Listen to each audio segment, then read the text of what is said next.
You can also diffuse 3 drops of rosemary with 3 drops of peppermint oil to help with studying or concentration during meetings.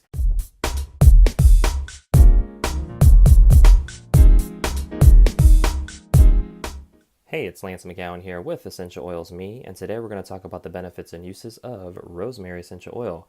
Rosemary is an aromatic evergreen shrub whose leaves are frequently used to flavor foods such as stuffings and Thanksgiving meals.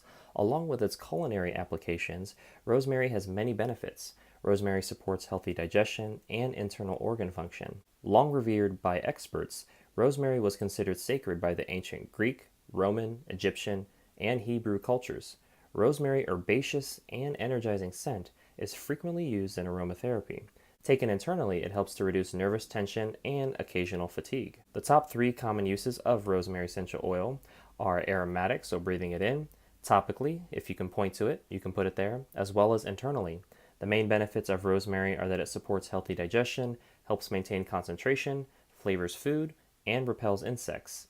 The directions for use are substituting 1 drop per 1 to 2 teaspoons of dried rosemary herb in savory recipes. You can also diffuse 3 drops of rosemary with 3 drops of peppermint oil to help with studying or concentration during meetings, and the Aroma Light, Petal, or Lumo diffuser are 3 good choices for that. You can also add 1 to 2 drops of the rosemary with fractionated coconut oil on your reflex points on the bottoms of your feet to help with the different body systems, and I like to use doTERRA's fractionated coconut oil for that, because it is a great carrier oil, non-greasy, no smell, helps to cover larger surface areas of the body, reduces the chance of irritation from the essential oil, and it helps the essential oil absorb better into your skin.